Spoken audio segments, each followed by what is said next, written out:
मेरा नाम कविता है। मैं अपने मामा मामी के साथ गांव में रहती थी क्योंकि मेरे माता पिता इस दुनिया में नहीं थे। मैं जब छोटी थी तो मेरे माता पिता की मौत हो गई थी। मेरी नानी मुझे बहुत प्यार करती थी। मम्मी पापा के मरने के बाद वो मुझे अपने साथ अपने घर लेकर आई थी। लेकिन फिर एक दिन नानी भी इस दुनिया से चली गई और फिर मेरी जिंदगी के बुरे दिन शुरू हो गए। क्योंकि नानी ही तो मुझसे प्यार करती थी, मामी तो नहीं करती थी। मामी को तो मैं उनके घर में बोझ नजर आती थी। नानी के मरने के बाद मामी ने मुझसे घर के सारे काम करवाना शुरू कर दिए थे। उस समय मेरी उम्र 13 साल थी। जब नानी जिंदा थी तो वो अपनी सास के सामने अपनी नंद की बेटी से कोई काम नहीं करवाती थी। उन्हें इस बात का बहाना मिल गया था कि अब उन्हें इस घर में रोक टोक करने वाला कोई भी नहीं है। इसीलिए उन्होंने मुझे घर की नौकरानी बनाकर रख दिया था। मामा जी थोड़े बहुत ठीक थे, लेकिन वो हमेशा अपनी पत्नी के कहने में रहते थे। पहले तो वो अपनी माँ से डरते थे, मगर अब अपनी पत्नी से डरने लगे थे। मामी के तीन तीन बेटे थे। धीरे धीरे मैं जवान हो रही थी और उनके तीनों बेटे मुझसे छोटे थे। मामी अपने तीनों बेटों के सारे काम मुझसे करवाती थी।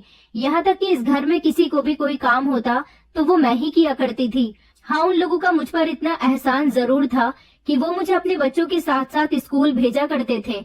मामी मुझ पर बहुत अत्याचार करती थी। मुझे पढ़ाई करने का ज्यादा मौका ही नहीं देती थी। मुझसे घर के सारे काम करवाती और मुझे छोटी छोटी बातों पर इतना डराती थी कि मुझसे उनकी बातें बर्दाश्त नहीं होती थी। मैं उनकी बातों से तंग आ गई थी। मेरी कुछ समझ नहीं आ रहा था कि मैं क्या करूं। मुझे अपने माता पिता बहुत याद आते थे और अपनी नानी की भी बहुत याद आती थी, क्योंकि जब वो जिंदा थी तब तक सब कुछ बिल्कुल ठीक चल रहा था। मेरी नानी ने कभी मुझे मेरे माता पिता की भी कमी महसूस नहीं होने दी थी। लेकिन जब से नानी इस दुनिया से गई थी, मैं बहुत उदास हो गई थी। बिल्कुल अकेली पड़ गई थी। मुझे कोई भी समझाने वाला नहीं था, कोई भी मेरी तरफ से बोलने वाला नहीं था। मामी का जो दिल चाहता मेरे साथ वो किया करती थी। मुझ पर हाथ उठाती, मुझे डांटती, मुझसे घर के सारे काम करवाती, ढेर सारे कपड़े धुलवाती और फिर भी मुझे खाने तक को कुछ नहीं देती थी। एक दिन मैं तंग आकर मामा मामी का घर छोड़कर घर से बाहर निकल आई थी, क्योंकि मुझ में ये सब कुछ बर्दाश्त करने की हिम्मत नहीं थी। पिछले 3 साल से मैं उनकी ये सारी हरकतें बर्दाश्त कर रही थी। मामा तो मामी को कुछ कहते ही नहीं थे और मामी थी कि अपने पति को हमेशा दबाकर रखती थी। वो अपने बच्चों को तो ताजी खाना खिलाती थी, जबकि मेरे लिए घर में रात का बचा हुआ बासी खाना उठाकर रख दिया करती थी। कभी कभी तो मैं सूखी रोटी पानी से खाया करती थी, जिसकी वजह से मेरा पेट खराब हो जाता था, मगर मैं कुछ नहीं कर सकती थी। उनकी हर बात को मैंने हमेशा बर्दाश्त किया था। एक दिन मुझे बहुत तेज बुखार था। मैं सफाई कर रही थी और मुझसे घर की सफाई नहीं हो रही थी। मामी ने मुझे देखा कि मैं बहुत धीरे धीरे काम कर रही हूँ, तो वो मुझे गालियां देने लगी। मेरे मम्मी पापा को बुरा भला कहने लगी थी। कहने लगी कि खुद तो मर गए और अपनी बेटी को हमारे हवाले करके चले गए। इस करमजली से तो कुछ भी नहीं होता, बस यहाँ रहते हुए मुफ्त की रोटियां तोड़ती रहती है। उन्होंने जब मेरे माँ बाप को बुरा भला कहा तो मुझसे बर्दाश्त नहीं हुआ और फिर मैं रोते हुए आंसुओं के साथ उनके घर से निकल आई थी। मामी भी यही चाहती थी कि मैं उनके घर से चली जाऊं, क्योंकि उनका कहना था कि मैं उनके घर में रहते हुए जो कुछ भी खाती पीती हूँ वो उनके पति की कमाई है, जबकि वो लोग तो मुझे ढंग से खाना भी नहीं देते थे, न सुकून से रहने देते थे। इतनी कम उम्र में भी मुझको घर का सारा काम करना पड़ता था, तो फिर मैं उन लोगों पर बोझ कैसे बन सकती थी। मैं घर से बाहर निकलकर काफी दूर तक आ गई थी। मामी ने मुझे रोकने की भी कोशिश नहीं की थी। आखिर जैसा वो चाहती थी ऐसा हो चुका था। मैं सड़क पर चल रही थी जब अचानक मैं एक बड़ी सी गाड़ी से टकरा गई थी। मेरे काफी चोट आई थी। वो औरत गाड़ी से निकली और मुझे संभालने लगी। कहने लगी कि तुम्हें क्या हुआ है? माफ करना बेटा, गलती से मेरी गाड़ी की तुमसे टक्कर हो गई। मैंने उसे बताया कि मैं बहुत परेशान हूँ। मेरी उम्र 13 साल है। मेरे मामा मामी मुझे बहुत तंग करते हैं। मेरे पेरेंट्स इस दुनिया में नहीं है। मैंने अपनी जिंदगी के बारे में उस औरत को सब कुछ बता दिया था। उसने कहा, अगर तुम्हारे इस दुनिया में सच में कोई नहीं है तो तुम मेरे साथ चलो। मैं एक अनाथ आश्रम को फंड देती हूँ। वो अनाथ आश्रम बहुत अच्छा है। वहाँ पर तुम्हारे जैसे ना जाने कितने बच्चे रहते हैं जिनके माता पिता इस दुनिया में नहीं है, या फिर बहुत से ऐसे बच्चे हैं जो लावारिस होते हैं। बेटा, मैं तुम्हारी इतनी ही मदद कर सकती हूँ, इससे ज्यादा मैं कुछ नहीं कर सकती। मैंने कहा, अच्छा ठीक है आंटी, आप मुझे अनाथ आश्रम ही पहुँचा दो। वो औरत पहले मुझे अपनी गाड़ी में बिठाकर डॉक्टर के पास लेकर गई। उसने मेरी चोट पर पट्टी बंधवाई, क्योंकि उसकी गाड़ी से टकराने के बाद मेरे हाथ में चोट लग गई। उसके बाद वो मुझे अनाथ आश्रम ले गई और वहाँ ले जाकर उसने वहाँ की वार्डन से मेरे बारे में बात की। वहाँ की वार्डन ने खुशी खुशी मुझे वहाँ रहने की जगह दे दी और वो अनजान औरत जो मुझे यहाँ लेकर आई थी वो वहाँ से चली गई। उन सब बच्चों की परवरिश हमारे आश्रम में अच्छी तरह से की जाती है। मैं बहुत घबराई हुई थी। वो वहाँ की वार्डन मुझसे कहने लगी कि घबराओ नहीं, तुम यहाँ रहोगी तो तुम्हें पढ़ाया लिखाया जाएगा, 2 वक्त का खाना मिला करेगा, सोने के लिए बिस्तर मिला करेगा और यहाँ पर तुम्हें हर फैसिलिटी दी जाएगी। वार्डन की बात सुनकर मुझे बहुत खुशी हुई थी। मैं सोच रही थी कि भले ही ये अनाथ आश्रम है लेकिन यहाँ पर मेरी जिंदगी सुकून से गुजर जाएगी। और फिर मैं इस अनाथ आश्रम में रहने लगी थी। फिर समय कब गुजर गया कुछ पता ही नहीं चला और इसी तरह देखते ही देखते मैं जवान हो गई। मैं बहुत संस्कारी थी, कभी भी मैंने कुछ गलत नहीं किया था, पढ़ाई में भी सबसे आगे होती थी, मैं बहुत काबिल थी। इसलिए स्कॉलरशिप की बेस पर सरकार मेरी पढ़ाई का खर्चा उठा रही थी। वार्डन बहुत अच्छी थी, उन्होंने शुरू से ही मेरा बहुत साथ दिया था। मैं 18 साल की हो गई थी। वार्डन मुझे हमेशा अपनी बेटी ही समझती थी और वो मेरी ही तरह वहाँ के बाकी बच्चों का भी बहुत ख्याल रखती थी। यहाँ रहने वाले लड़के लड़कियाँ जब पढ़ लिख कर किसी काबिल बन जाते तो वो यहाँ से निकलकर अपनी जिंदगी अपने हिसाब से जीने लग जाते हैं। अनाथ आश्रम में हमें बहुत सारी एक्टिविटीज भी सिखाई जाती थी। यहाँ पर पढ़ने के लिए अच्छी टीचर्स भी मौजूद थी जो हमें 5 घंटे पढ़ाया करती थी। ये एक तरह से हॉस्टल भी था जहाँ पर हम रहते भी थे और हमें पढ़ना भी सिखाया जाता था। यहाँ पर हमारे खेलने के लिए भी 1 घंटा रखा हुआ था जिसमें हम अपनी मनपसंद के गेम्स खेल सकते थे। यहाँ पर रहकर मेरी जिंदगी बहुत अच्छी गुजर रही थी। कहते हैं कि अनाथ आश्रम में हर फैसिलिटी नहीं होती जो कि हर बच्चे को अपने माता पिता के साथ उनके घर में मिलती है, लेकिन मैं ये कहूंगी कि बहुत से ऐसे अनाथ आश्रम है जहाँ पर दुनिया की हर सहूलत मौजूद होती है, जहाँ पर उन्हें बिल्कुल अपने घर जैसा प्यार भी मिलता है। अगर कुछ नहीं होता तो वहाँ पर सिर्फ बच्चों के साथ उनके माता पिता का साथ नहीं होता। मुझे भी अनाथ आश्रम आने के बाद हर तरह की फैसिलिटी मौजूद थी। अगर कुछ नहीं था तो बस मेरे साथ मेरे माता पिता नहीं थे। ये एक ऐसी कमी थी जो कि जिंदगी में कोई भी पूरी नहीं कर सकता था। मैं बहुत खुश रहती थी, लेकिन मुझे कभी कभी अपनी नानी और अपने मम्मी पापा की बहुत याद आती थी और फिर उनको याद करके मेरी आंखें भीग जाती थी। मेरे मामा मामी को तो मैं भूल चुकी थी, उन लोगों ने मेरे साथ कभी भी अच्छा सलूक नहीं किया था। मैं भगवान से रो रो कर प्रार्थना करती थी, कहती थी कि अगर आज मेरे माता पिता भी जिंदा होते तो मैं उनके साथ खुशी खुशी रह रही होती। मुझे अपना घर बहुत याद आता था। मैं रात को अपने बिस्तर पर लेटने के बाद घंटों उनके बारे में सोचती रहती थी और खुद से ही बातें करती रहती थी। मेरे इन हालात में वार्डन ने मेरा बहुत साथ दिया था। वो मेरी आंखों में आंसू नहीं देख सकती थी। उनकी अब उम्र ज्यादा हो गई थी और इस अनाथ आश्रम के मालिक मालकिन भी यहाँ पर रहने वाले बच्चों से बहुत प्यार करते थे और लगाव रखते थे। जो औरत मुझे यहाँ छोड़कर गई थी वो कभी कभी यहाँ पर आती तो मैं उससे मुलाकात जरूर करती थी, लेकिन फिर एक दिन उसका आना जाना बंद हो गया। पता चला कि वो किसी बड़ी बीमारी का शिकार होने के बाद इस दुनिया से जा चुकी है। भगवान उस औरत को स्वर्ग में जगह दे, क्योंकि वो ही थी जो मुझ पर रहम खाकर मुझे यहाँ छोड़ गई थी। कई साल इसी तरह से गुजर गए थे। मेरी उम्र 18 साल हुई और मैं इंटर कंप्लीट कर चुकी थी। उसके बाद मेरे साथ कुछ ऐसा हुआ जिसको मैं आज भी याद करती हूँ तो मेरे रोंगटे खड़े हो जाते हैं। मैं यहाँ पर वार्डन की चहीती थी, इसलिए मुझे कभी भी किसी तरह की रोक टोक नहीं थी। अब यही मेरी फैमिली थी। मैंने सोचा था कि मैं अब जवान हो गई हूँ, शुरू से ही इस अनाथ आश्रम में रह रही हूँ, इसलिए अब जो यहाँ पर बच्चे आते हैं मैं उनकी सेवा करूंगी, क्योंकि मेरी भी सेवा यहाँ पर हमेशा अच्छे से की गई थी। जिंदगी इसी तरह से गुजर रही थी। हमारे अनाथ आश्रम में नए आने वाले बच्चों के लिए एक फंक्शन रखा गया था। इस फंक्शन में किसी अमीर बाप के बेटे को यहाँ पर चीफ गेस्ट के तौर पर बुलाया गया था। ये लड़का बहुत ही खूबसूरत था और हमारे फंक्शन का खास मेहमान था। ये लड़का हमारे अनाथ आश्रम में काफी सारा फंड देता था। मैंने आज इस लड़के को पहली बार देखा था और पहली ही नजर में मुझे ये लड़का पसंद आ गया था।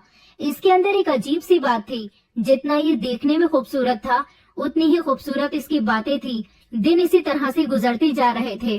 फिर एक दिन अचानक वो लड़का अनाथ आश्रम में वार्डन से मिलने के लिए आया। मेरा सारा दिन वार्डन के साथ ही गुजरता था। जब मुझे पता चला कि वो लड़का वार्डन से मिलना चाहता है तो मेरे दिल में एक बार फिर से उसको देखने की ख्वाहिश जागने लगी। उस लड़के का नाम प्रकाश था। इसे पहली नजर में देखते ही मुझे इससे प्यार हो गया था। आज से पहले मेरे साथ ऐसा कभी नहीं हुआ था। कभी भी मेरे दिल में किसी को देखकर ऐसी फीलिंग्स नहीं जागी थी जैसी प्रकाश को देखकर जाग गई थी। इस बार तो ये लड़का और इसकी खूबसूरती मेरे दिल को भाग गई थी और मेरे दिमाग पर पूरी तरह से छा गई थी। न जाने बार बार मेरा ध्यान इस लड़के की तरफ चला जाता था। जब वो लड़का वार्डन से मिलने के लिए आया तो उसने एक ऐसी बात कही जिसे सुनकर मेरे होश उड़ गए थे और मुझे अपने कानों पर विश्वास नहीं हो रहा था, जबकि मेरी खुशी के भी ठिकाने नहीं थे। उसने वार्डन से कहा था कि मैं कविता को बहुत पसंद करता हूँ और उससे शादी करना चाहता हूँ। आप तो मेरे बारे में अच्छी तरह से जानती हो ना, मैं कविता को बहुत खुश रखूंगा। वार्डन प्रकाश को अच्छी तरह से जानती थी। उन्हें पता था कि वो कैसी फैमिली से बिलोंग करता है और अमीर भी है, इसलिए उन्होंने प्रकाश से कहा था कि मैं एक बार कविता से बात कर लेती हूँ, उसके बाद तुम्हें जवाब दूंगी। वार्डन ने जब मुझे इस बारे में बताया तो मैं खुशी के मारे झूम उठी थी और फौरन राजी हो गई, लेकिन साथ ही साथ मुझे अपनी पढ़ाई की भी फिक्र होने लगी थी। मैं अभी आगे और पढ़ना चाहती थी, लेकिन प्रकाश ने मुझसे वादा किया था कि शादी के बाद वो मुझे पढ़ने देगा, मुझ पर किसी तरह की रोक टोक नहीं करेगा। मैंने शादी के लिए हाँ कर दी थी। इस तरह प्रकाश के साथ मेरी शादी हो गई और मैं उसके घर चली गई थी। वार्डन ने मेरी शादी खूब धूमधाम से की थी। यही अनाथ आश्रम मेरा मायका था और अपने मायके से दूर जाते समय मुझे बहुत रोना आ रहा था, क्योंकि यहाँ के सभी लोगों से मैं बहुत अटैच हो गई थी। मैंने अपने बचपन के कई साल इस अनाथ आश्रम में गुजारे थे, इसलिए एकदम प्रकाश के घर जाने से मुझे खुशी हुई थी, लेकिन मेरा दिल भी उदास था। मुझे अपने अनाथ आश्रम में गुजारे हुए वक्त की बहुत याद सताती थी। प्रकाश बहुत ही हैंडसम था। प्रकाश ने मुझे बहुत प्यार दिया था, इतना प्यार दिया था कि मैं उसकी दीवानी हो गई थी। देखते ही देखते कब मेरी शादी को 6 महीने गुजर गए मुझे तो पता ही नहीं चला, क्योंकि जब समय कांटों पर गुजरता है तो हमें एक एक मिनट भारी लगता है, और जब समय खुशी से गुजरता है तो वक्त का पता ही नहीं चलता कि कब गुजर गया। मेरे पति ने मुझे सारी दुनिया की खुशियां दे दी थी। मेरा पति अमीर होने के साथ साथ बहुत नरम दिल इंसान भी था। प्रकाश ने अपने प्यार और मोहब्बत से मेरे भरोसे को पूरी तरह से जीत लिया था। मैं दिन को रात कहती तो प्रकाश रात कहते थे, और रात को दिन कहती तो प्रकाश दिन कहा करते थे। हमारी जिंदगी बहुत अच्छी गुजर रही थी। प्रकाश हमेशा मेरे लिए नए नए कपड़े खरीद कर लाते थे और हर तरह का फैशन मुझे करवाते थे। मैं तो इतना फैशन करना जानती भी नहीं थी। जो नया कपड़ा चलता था वही प्रकाश मुझे लाकर दिया करते थे, क्योंकि मैं तो हमेशा सलवार सूट में ही रहा करती थी। कभी मैंने फैशनेबल कपड़े पहने ही नहीं थे, लेकिन प्रकाश हमेशा मुझे मॉडर्न कपड़े लाकर दिया करते थे, जिसे पहनकर मैं बहुत झिझकती थी, क्योंकि वो कपड़े बहुत छोटे होते थे। मैं अपने पति से कहती थी कि ये कपड़े बहुत छोटे होते हैं। मेरे पति ने हमेशा मुझे एक ही बात समझाई थी कि अपने पति के लिए फैशन करना कोई गलत बात नहीं है। तुम थोड़ी ना ये छोटे छोटे कपड़े पहनकर घर से बाहर निकल रही हो या दूसरों के सामने जा रही हो। जो कुछ भी कर रही हो अपने पति के सामने कर रही हो, और अगर पति खुशी से ऐसे कपड़े लाकर दे रहा है तो तुम्हें कोई प्रॉब्लम नहीं होनी चाहिए। और फिर हमारे घर में हम दोनों के अलावा कोई और भी तो नहीं होता, तो फिर तुम्हें किससे शर्म आती है?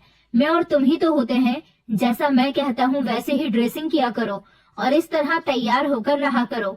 मुझे अपने पति की बात समझ तो आती थी, क्योंकि मैंने बाहर की दुनिया ज्यादा नहीं देखी थी। हाँ, मगर इतना जरूर सुना था कि पति परमेश्वर होता है। पति का हमेशा कहना मानना चाहिए और पति की खुशी के लिए औरत को सब कुछ करना पड़ता है, तभी घर और जिंदगी में खुशहाली पैदा होती है। मेरा पति मुझे बहुत छोटे छोटे ड्रेसेस लाकर दिया करता था, जिसमें काफी हद तक मेरा शरीर दिखाई देता था। हर रोज कोई ना कोई ड्रेस मुझे गिफ्ट दिया करते थे और उसे पहनने की जिद करते थे। मेरे पति जैसे ही मेरे लिए ड्रेस लेकर आते तो फौरन ही कहते कि जल्दी से इन कपड़ों को पहनकर तैयार हो जाओ, और उसके बाद मेरा पति कैमरा लेकर आते और कैमरे के सामने मुझे बिठा दिया करते थे। सारा दिन मेरे पति की कोशिश यही होती थी कि मैं इन्हीं तरह के कपड़े पहनकर कैमरे के आगे बैठी रहूं और वो मेरी अच्छी अच्छी सी फोटोज और वीडियोस बनाते रहें। न जाने मेरे पति को यह आदत क्यों थी। मैं जब उनसे पूछती कि क्या वीडियो बनाना और फोटोज खींचना आपका काम है, तो वो कहते कि नहीं नहीं, ये मेरा काम नहीं है। तो फिर ना जाने वो ऐसा क्यों करते थे। मैं कहती थी कि अगर ये आपका काम नहीं है तो फिर आप मुझे इन कपड़ों में और इतना तैयार करवाने के बाद कैमरे के आगे क्यों बिठा दिया करते हो। मेरे पति मेरी बात सुनकर हंसने लगते और कहते कि तुम नहीं समझोगी, मैं तुम्हें अपनी जिंदगी में और इस कैमरे में कैद कर लेना चाहता हूँ। मैं तुम्हारे साथ गुजरा हुआ हर लम्हा कैप्चर कर लेना चाहता हूँ। मुझे अपने पति की कोई भी बात बिल्कुल समझ नहीं आती थी। मेरे पति मेरी हर फोटो को कैमरे में उतार लिया करते थे, लेकिन खुद मेरे साथ कभी भी फोटो क्लिक नहीं करवाते थे। मैं प्रकाश से कहती भी थी कि आप मेरे साथ भी फोटो या वीडियो बनवाया करो। जब आप मुझे अपने साथ देखना चाहते हो तो खुद भी तो मेरे साथ फोटो लिया करो। आप अकेले मेरे ही फोटोज क्यों लेते रहते हो और खुश होते रहते हो?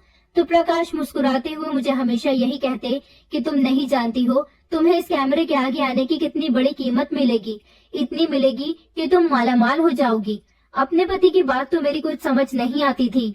फिर मेरा पति इस बात को हंसी में टाल दिया करता था और बात को गोलमोल कर देता था। वो कहता कि तुम नहीं जानती कि तुम्हें इस कैमरे में आने की कितनी बड़ी कीमत मिलेगी, और जिस दिन तुम्हें ये कीमत मिलेगी तुम कितनी खुश हो जाओगी और अपने आप को दुनिया की सबसे खुशकिस्मत लड़की समझोगी। मैंने तो अपने पति का प्यार पाकर ही खुद को दुनिया की सबसे खुशकिस्मत लड़की मान लिया था, क्योंकि जिन हालात से मैं गुजरी थी और जिन हालात में रह रही थी, इन सब में मुझे किसी ऐसे प्यार करने वाले इंसान के साथ की जरूरत थी जो कि मुझे मेरे पति के रूप में भगवान ने दिया था। मैं अपने पति से बहुत प्यार करती थी। वैसे तो वो भी मुझसे बहुत प्यार करते थे, हर समय मेरे आगे पीछे घूमते रहते थे, मेरी खूबसूरती की हमेशा तारीफ करते रहते थे।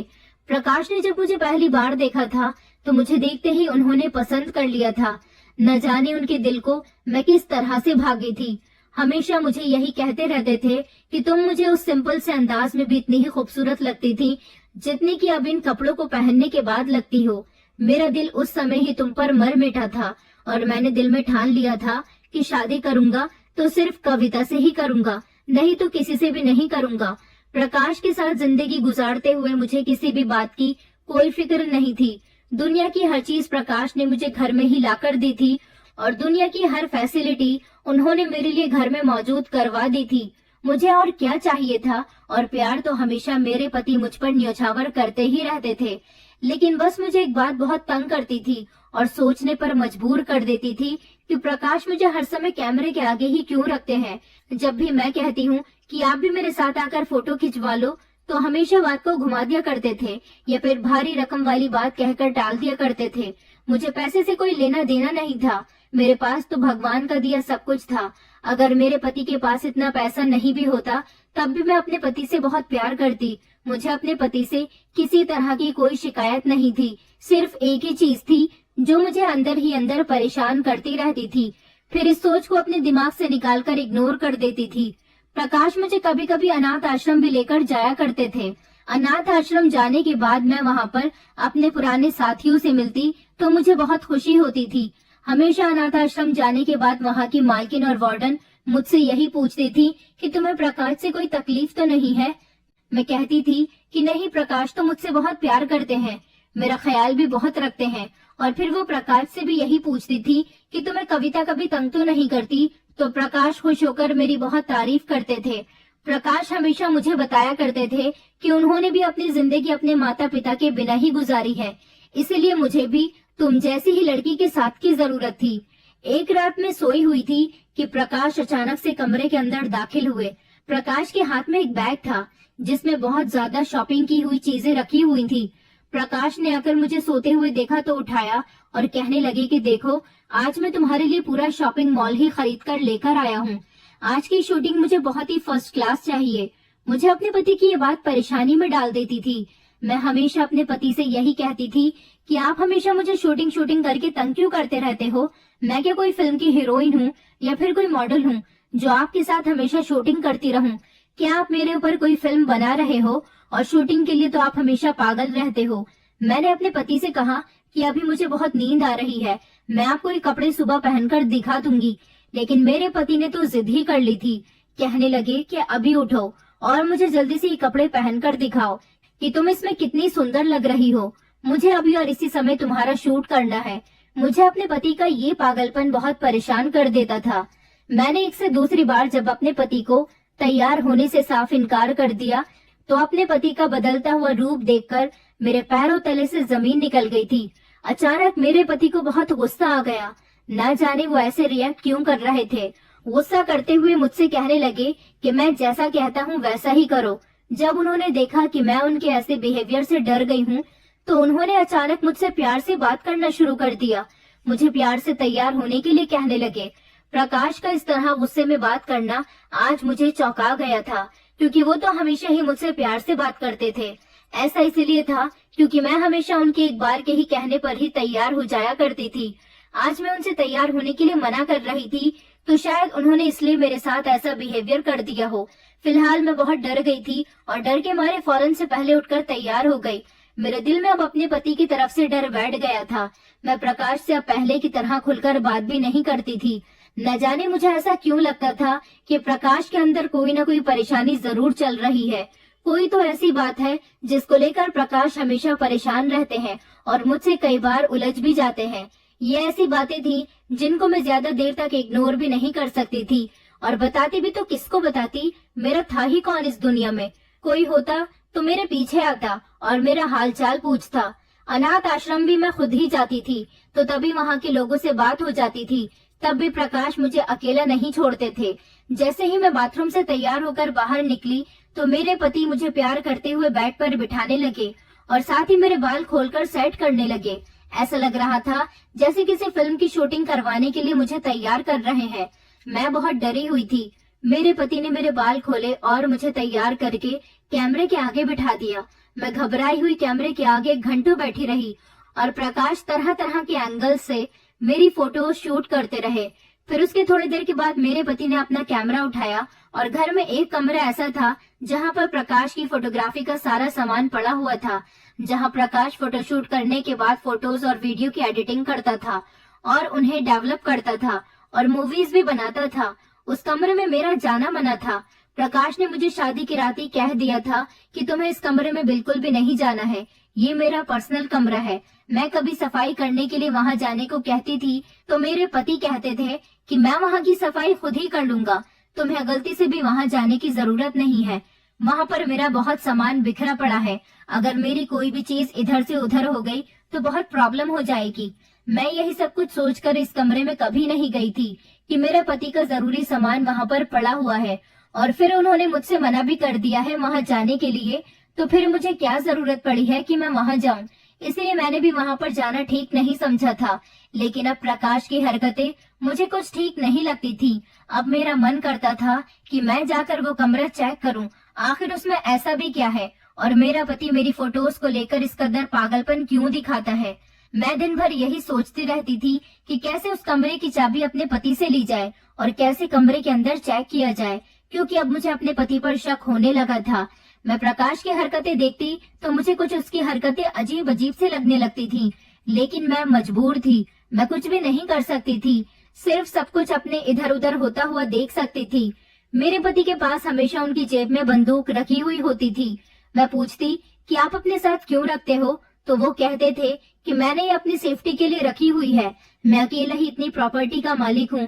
ऐसे लोगों के बहुत सारे दुश्मन होते हैं और फिर जब हमें पता है कि हमारे इधर उधर हमारे दुश्मन है तो हमें अपनी सेफ्टी खुद ही करनी होती है। लेकिन अब मैं काफी दिनों से देख रही थी कि मेरे पति जब भी मुझसे तैयार होने के लिए कहते तो वो अपनी बंदूक मेरे सामने जरूर रख दिया करते थे, जिसे देखकर मेरा दिल दहल जाता था और डर की वजह से मैं आगे से अपने पति से कोई सवाल ही नहीं कर पाती थी। मेरी इसी खामोशी का फायदा प्रकाश आसानी से उठा रहे थे। सब इसी तरह से चल रहा था।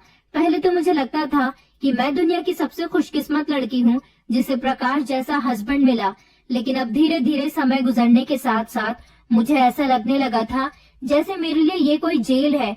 इससे कहीं ज्यादा फ्रीडम तो मुझे अनाथ आश्रम में मिली हुई थी। अब मुझे ये घर जेल लगने लगा था और मैं एक ऐसी कैदी थी जो ना तो अपनी बात किसी से कर सकती थी और ना ही किसी से कोई शिकायत कर सकती थी। घर में तो मेरा सब कुछ मेरा पति ही था। अगले दिन जब मेरा पति सोकर उठा तो वो मुझसे कहने लगा कि आज मेरे कुछ फ्रेंड्स खाने पर आ रहे हैं, इसीलिए रात का खाना बनाकर तैयार कर लेना। आज से पहले तो मेरे पति का कभी कोई भी दोस्त घर पर नहीं आया था। मैं बहुत ज्यादा हैरान हो गई थी। प्रकाश मुझे देखकर मुस्कुराने लगे और मुझसे कहने लगे कि आज तो तुम्हारी लॉटरी निकलने वाली है, आज तो तुम्हारे बड़े ही खास दाम मिलने वाले हैं। मैं अपने पति की बात सुनकर परेशान हो गई थी कि वो क्या कह रहे हैं और मेरा चेहरा देखते हुए वो कहने लगे कि मजाक कर रहा हूँ, बस तुम तो हर बात पर सीरियस हो जाती हो। रात को टाइम से पहले खाना तैयार करके रख लेना। आज मेरे दोस्तों को मेरे घर पर ही खाना खाना है। मैंने अपने पति से कह दिया था कि अच्छा ठीक है, मैं खाना बना लूंगी। मैंने नौकरानी के साथ मिलकर खाना तैयार कर लिया था। प्रकाश के दोस्त आए और फिर उन सब ने मिलकर खाना खाया। उसके बाद वो सब लोग उस बंद वाले कमरे में चले गए थे, जहां मेरे पति ने जाने से मुझे साफ मना किया हुआ था। मुझे ये देखकर बड़ी हैरानी हुई थी कि भला जहां पर मेरी सारी फोटोज और वीडियोस रखी हुई हैं, वहां पर इन लोगों के जाने का क्या मतलब बनता था। अभी मैं यही सब कुछ सोच रही थी कि अंदर से प्रकाश के सारे दोस्त हंसते और मुस्कुराते हुए बाहर निकले और कहने लगे कि वाह यार, क्या कमाल की आइटम है। वो लोग कुछ इसी तरह के शब्द मेरे लिए इस्तेमाल कर रहे थे। ऐसे शब्द मेरे कानों में पड़े तो मेरे होश उड़ गए थे। मैंने अपने दिल में सोचा कि आखिर ये कैसे दोस्त हैं जो इस तरह के लैंग्वेज इस्तेमाल कर रहे थे। मैं बड़ी बेसब्री से अपने पति के कमरे में आने का इंतजार कर रही थी, क्योंकि मैं अपने कमरे में बैठी हुई थी। थोड़ी देर के बाद मेरे पति जब आए तो मैं उनसे पूछने लगी कि आखिर आपके सारे दोस्त उस कमरे में क्या करने गए थे जिसमें सिर्फ मेरी फोटोज और वीडियोज हैं। लेकिन प्रकाश ने बिल्कुल भी मेरी बात ना सुनी और वो मुझे इग्नोर करते हुए कमरे से निकल गए। हाँ, मैंने इतना जरूर देखा था कि मेरे पति ने अपने हाथ में बहुत सारे पैसे पकड़े हुए थे और वो मुस्कुराते हुए मेरी तरफ देखने लगे और मुझे पैसों की तरफ इशारा करके दिखाने लगे। मेरा दिल बहुत घबरा रहा था। मुझे ऐसा लग रहा था कि कुछ तो गड़बड़ जरूर है। ये लोग कोई तो ऐसा काम कर रहे हैं जो मेरी नजरों से ओझल है। मैं बेसब्री से प्रकाश के आने का इंतजार करने लगी, लेकिन आज रात मेरा पति घर आया ही नहीं था। सारी रात मैं अपने पति का इंतजार करती रही। वो अपने दोस्तों के साथ ही घर से निकल गया था और फिर रात भर घर नहीं आया। सुबह का समय हो गया था। जब मेरा पति घर आया तो उसकी हालत देखकर मैं बहुत परेशान हो गई थी। आज से पहले तो ऐसा कभी नहीं हुआ था कि प्रकाश ने ड्रिंक की हो। वो नशे में धुत घर में आए थे। मेरे पैरों तले तो जैसे जमीन ही खिसक गई थी, क्योंकि मैं प्रकाश का एक अलग ही रूप देख रही थी। मेरी पूरी जिंदगी दांव पर लगी हुई थी। मैं ये सोच सोच कर रो रही थी कि प्रकाश के साथ शादी करना मेरा कोई गलत फैसला तो नहीं है, पर मुझे मेरे किसी भी सवाल का जवाब नहीं मिल रहा था। इन सारी सोचों ने मेरे दिमाग को पूरी तरह से जकड़ कर रख लिया था। एक तो सारी रात प्रकाश घर नहीं आए थे। अगले दिन घर आए तो वो भी शराब के नशे में थे। अब मैं डर के मारे अपने पति से कोई सवाल भी नहीं कर पा रही थी, क्योंकि मैं जानती थी कि अगर इस समय मैंने उनसे कोई सवाल किया तो मेरे पति मुझ पर गुस्सा करने के अलावा कुछ नहीं करेंगे। और जो हालत प्रकाश की थी उसमें तो वो मुझ पर हाथ भी उठा सकते थे। मैं खामोशी से एक तरफ बैठ गई थी। मुझे बहुत तेज भूख लग रही थी। घर में कुछ भी खाने का नहीं था। मैं धीरे धीरे अपने पति के पास गई और उनसे कहने लगी कि प्रकाश, मुझे भूख लगी हुई है, घर में कुछ खाने का भी नहीं है, प्लीज मुझे बाहर से कुछ खाने का लाकर दे दो। मैंने अपने पति को हिलाते हुए जब ये सब कुछ कहा तो प्रकाश नशे की हालत में मुझसे कहने लगे कि जाओ जाकर मार्केट से खुद सामान ले आओ। आज से पहले तो कभी मेरे पति ने मुझे अकेले घर से बाहर कदम तक नहीं निकालने दिया था। वो मुझे जहाँ भी लेकर जाते थे अपने साथ ही गाड़ी में लेकर जाते थे और मुझसे कहते थे कि अपने सर पर पल्लू रख लो, तुम्हारा चेहरा किसी को नजर नहीं आना चाहिए। मैं कहती थी कि ऐसा क्यों, तो मेरे पति कहते थे कि संस्कारी लड़कियां ऐसी ही होती है।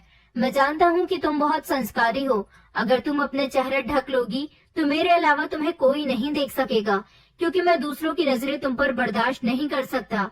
अपने पति का इस तरह से हक जताना मुझे अच्छा लगता था, इसलिए मैं अपने चेहरे पर अच्छी तरह से घूंघट कर लिया करती थी। मगर आज वो नशे की हालत में मुझसे कह रहे थे कि तुम घर से अकेले ही निकल जाओ। आज मुझे बहुत अजीब महसूस हो रहा था।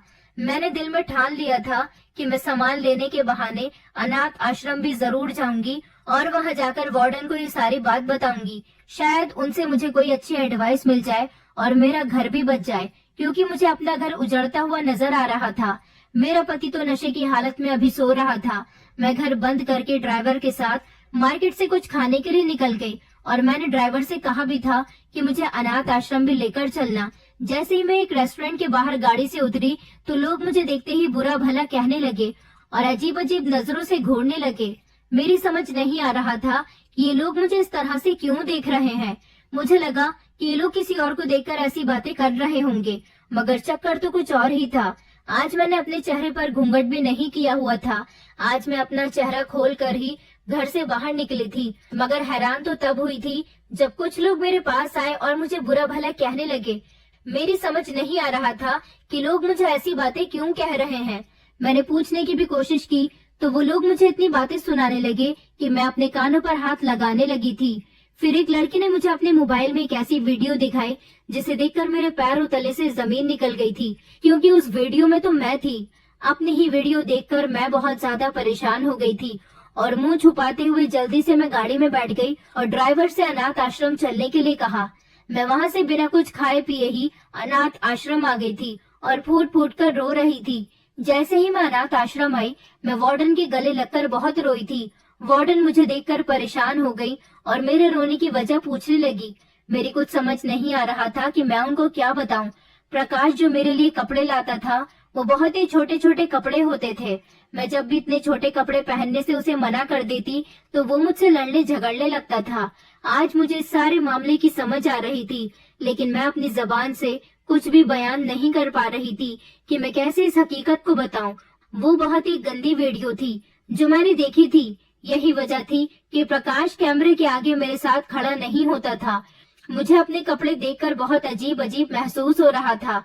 हालांकि इस समय तो मैंने सूट पहना हुआ था।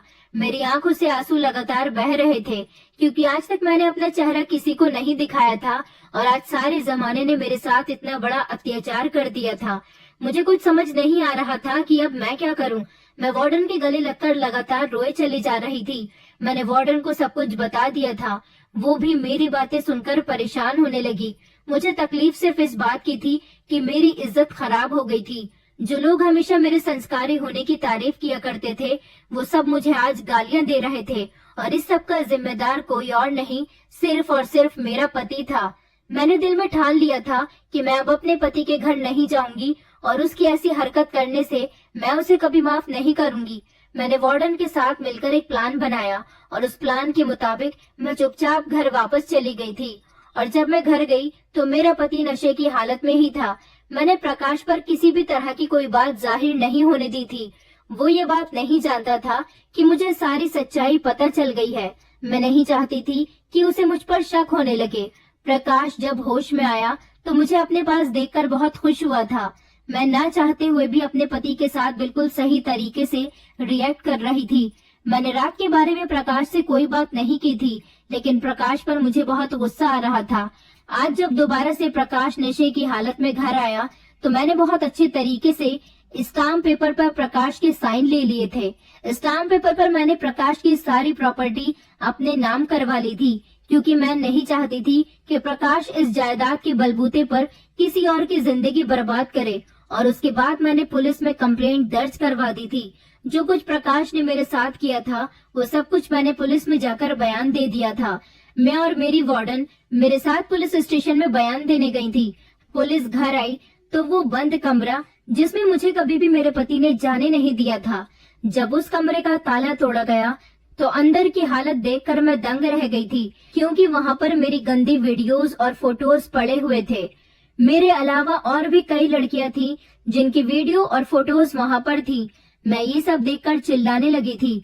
प्रकाश ने मुझे बहुत ही अजीब तरीके से तोड़कर रख दिया था, मेरी इज्जत को नीलाम कर दिया था। मैं खुद से नजरें नहीं मिला पा रही थी। मैंने प्रकाश को अपने पति की शक्ल में चुना था, मगर उसने मेरे साथ बहुत गलत किया। पुलिस ने प्रकाश को नशे की हालत में ही अरेस्ट कर लिया था और मेरे बयान पर प्रकाश को सख्त से सख्त सजा सुनाई गई थी। मैंने जज साहब से कहा था कि इसको ऐसी सजा देना कि सारी जिंदगी फिर किसी लड़की के साथ ऐसा ना कर सके। प्रकाश ने मेरी सारी अच्छाइयों को मिट्टी में मिलाकर रख दिया था। मैंने भगवान से अपनी उन गलतियों की भी माफी मांगी थी जो मैंने जानबूझकर नहीं की थी, लेकिन मैंने प्रकाश को उसके अंजाम तक पहुंचाने में कोई कमी नहीं छोड़ी थी। अब मैं अनाथ आश्रम में वार्डन के साथ ही जिंदगी गुजार रही हूँ और मैं यहाँ की लड़कियों को हमेशा उन्हें अपनी हिफाजत करना सिखाती हूँ और लड़कों से कहती हूँ कि हमेशा लड़कियों की इज्जत करना सीखो, क्योंकि लड़कों को लड़कियों की इज्जत करनी आनी चाहिए। जबकि अगर लड़कियों का सामना कभी प्रकाश जैसे लोगों से हो जाए तो वो अपनी हिफाजत खुद कर सके। आज भी जब मैं अपनी बीती हुई जिंदगी के बारे में सोचती हूँ तो मेरे रोंगटे खड़े हो जाते हैं। मैं भगवान से हर समय प्रार्थना करती हूँ कि भगवान सबकी बेटियों के भाग्य अच्छे करे और उनसे उनके माँ बाप का साया कभी न छीने। मैं आप लोगों से यही कहना चाहूंगी कि अगर किसी बच्चे के माता पिता नहीं है तो प्लीज उसे जिंदगी में रुसवा होने के लिए ना छोड़ दें, क्योंकि जैसा आप दूसरों की बेटी के साथ करेंगे, एक न एक दिन आपकी बेटियों के साथ भी ऐसा ही हो सकता है। दोस्तों, उम्मीद करती हूँ आपको हमारी कहानी पसंद आई होगी। कहानी पसंद आई है तो वीडियो को लाइक करें, चैनल पर नए हैं तो चैनल को सब्सक्राइब करें और हाँ, नोटिफिकेशन बेल को जरूर दबाएं ताकि अगली अपडेट सबसे पहले आपको मिले।